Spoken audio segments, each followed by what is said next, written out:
what a day to be a athlete, father, twins, Super Bowl champion. Congratulations to him. I mean, was there ever a doubt? I mean, it's the classic walk down. That's all it was. Eagles played great. They did what they had to do. They kept Mahomes on the bench the first half. You guys think I'm going to talk about Penn State? You're full of shit.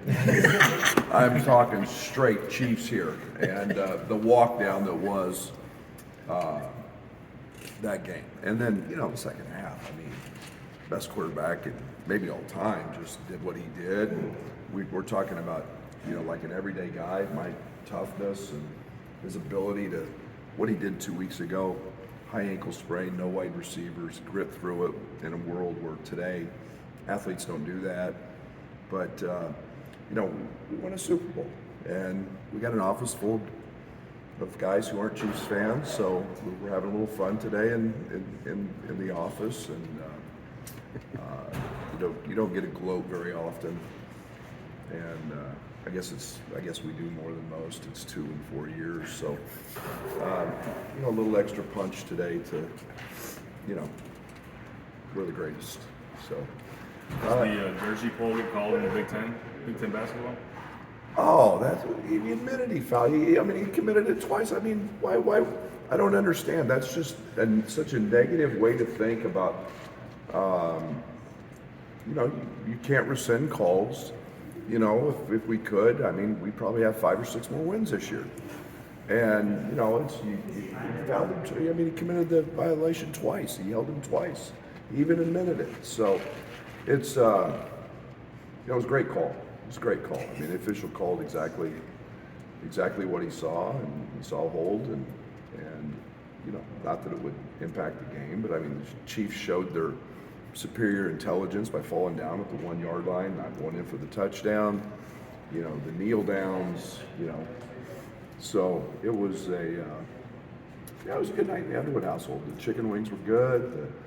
The charcuterie board was off the chart. And, the tall ice water was really good as well, and we celebrated. So it was now back to the task at hand, which was a early morning wake up this morning to continue to dive into Penn State. And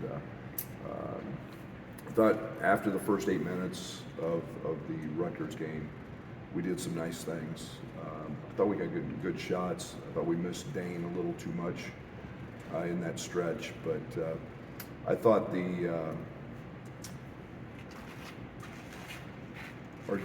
our defensive focus was in the right place, and then once we cleaned up the rebounding, I liked where we were at. I loved Ty and Sincere, what they brought, but Jaden defensively probably made as few mistakes as he's made in a game on that side of things. Did a great job on Spencer. So now we get a Penn State team who really embarrassed us in the first game, and it was a time where we weren't playing very well. We were not very good on either end of the court. We were especially bad on the offensive side. We can look at all the defensive shortcomings, but our inept offense helped lead to some very, very poor defensive sequences. They hurt us in transition. Anytime you get 3 or 4 or 5 guys close to 20 points, it's not a very good night. They got one of the best players in our league in Pickett, and in my opinion, they've got maybe as underrated a player as there is an American, Seth Lundy. Seth's 9 threes in a game against Nebraska. If he's open, he makes it, and they get to be a challenge. So we're a completely different team, really on both ends of the court than we were that first time we met. We've got to go to their place. We've got to play extremely hard. We've got to play extremely well. We've got to try to keep them out of transition and just be more solid than we were in the first game. So Mike is doing a great job, and that team is very, very talented offensively. How have they changed in 2 months? They're the same team. They're doing what they do, and They're, they're they the little point guard who actually played against us is coming off. He's very, very quick, very athletic. He's coming off a 17.9 against Maryland. He helps them with ball handling, so it's not just pick it all the time. They're rotating bigs. They've got a couple of them who can pick and pop, so they give you different looks, a lot like we do with Dane and Coleman. They're doing a lot of the same things, and they've got tweaks that they've got counters upon counters for all your everything they see. So you've got to guard them. You got to be true and honest, and not try to cheat things, or they make you pay. What were some lessons learned from that first game on how to defend Pickett? Pickett, he's done it against everybody. So take your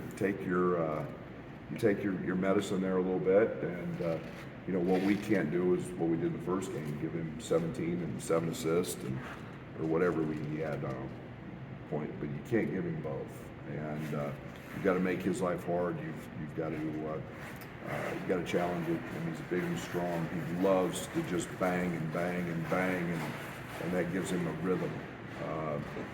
We got to try to keep him out there earlier. But we can't give Funk and Lundy and Dredd and Winter, and you can't give those guys clean open looks from three. That's where they've got tremendous spurtability where they can hit 3 or 4 or 5 in a row if you just get worried about Pickett.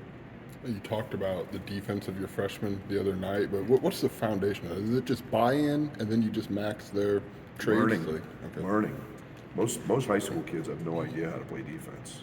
They play because they score on offense. You start talking terminology, jump into the ball, seeing both, crackdowns. You start talking about all those things. Most of them have never heard it, and if they have, it still happens now at a different speed. And guarding the basketball, how to get over screens, all those things are new. You don't just learn them overnight. It takes time to create habits, and you're only as strong as your weakest link, and so you can't put a weak link out there, or the other 4 guys are negated as well. So that's the challenge with freshmen, and it makes it very hard to play.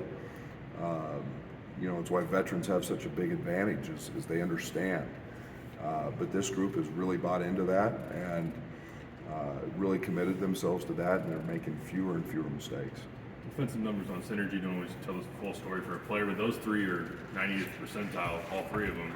What does that say, and how rare is that for freshmen? Yeah, it's very rare, very rare.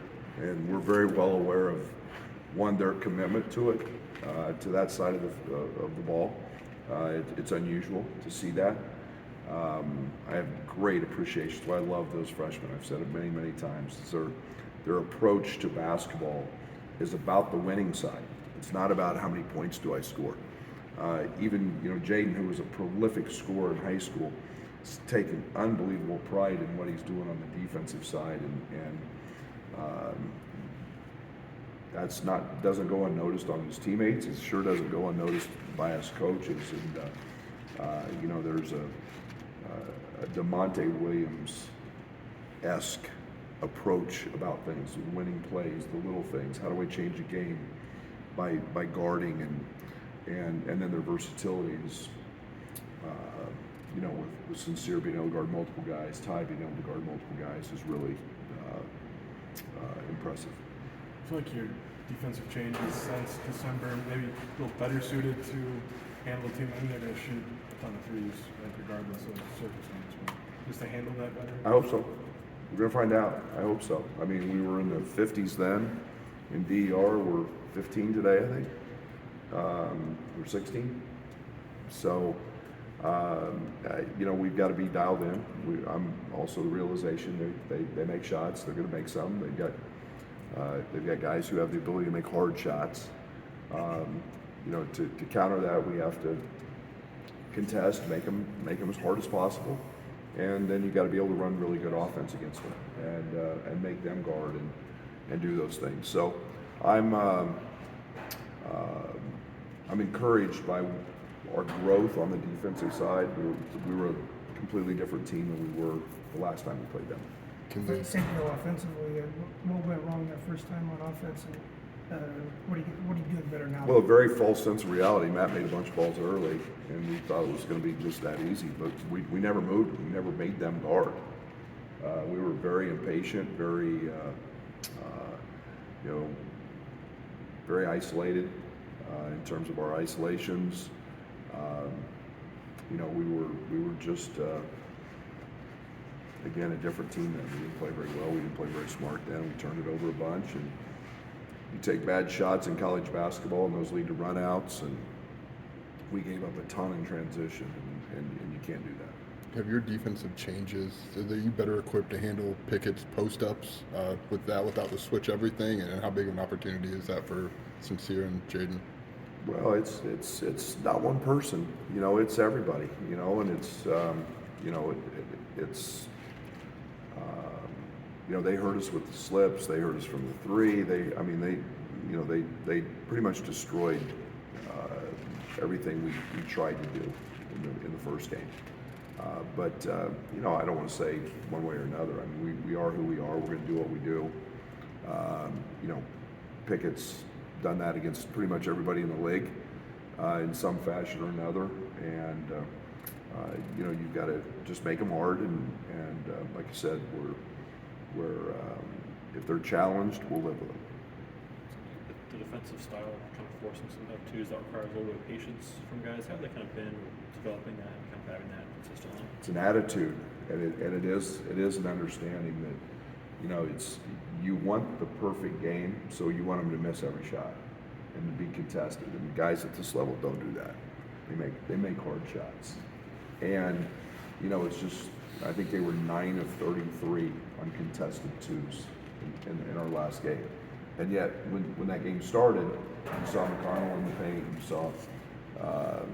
You saw some guys taking some hard shots and actually making. But over the course of a 40-minute game, that's hard to do.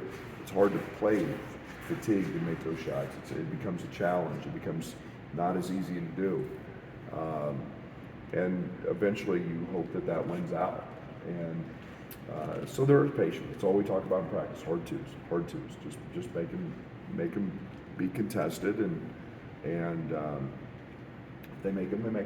And at some point maybe you have to adjust, but it's been a philosophy that's been very good for us. What's RJ's status for this game? He'll be in uniform. What's the next steps for Luke?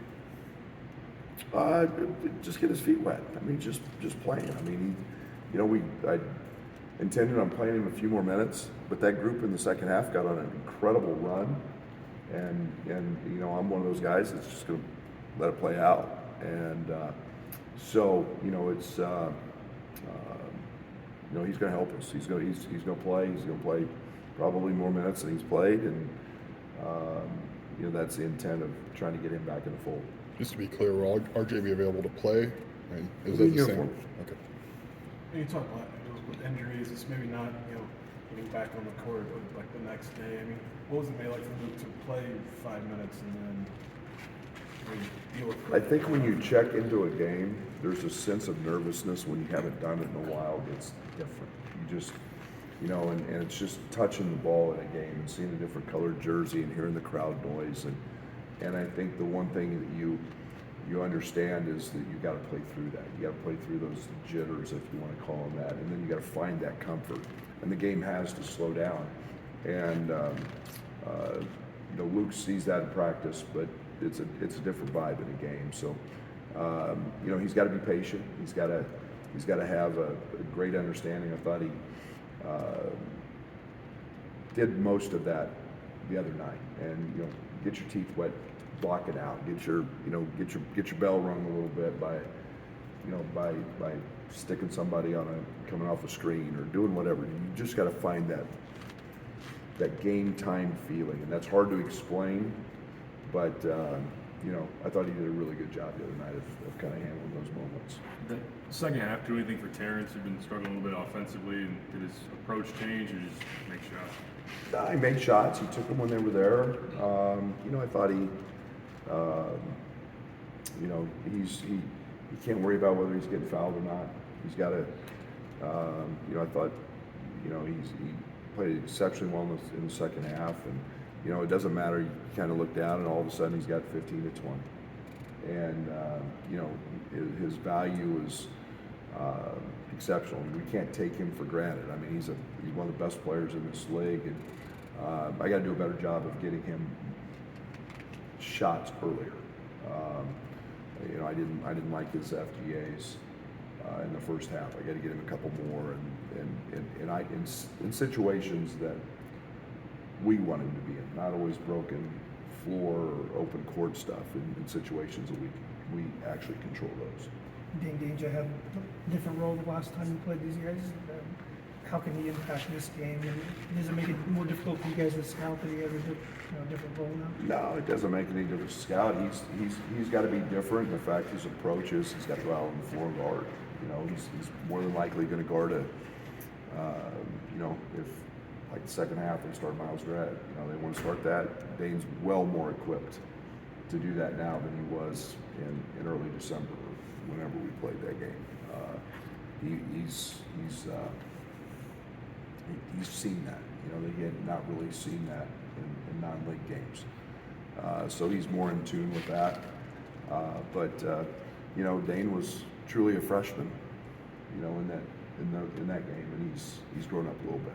The top 5 or 6 in the league got a little tighter. You're taking a loss. You guys obviously won Indiana. Do you talk about a race to be had, a chance to go get one? We pay attention. I mean, if last year taught me anything and taught us anything, tally them up at the end. You don't do anything until you tally them up at the end. It's like voting for all conference and voting for this and that. 4 games left in the season, 3 games left.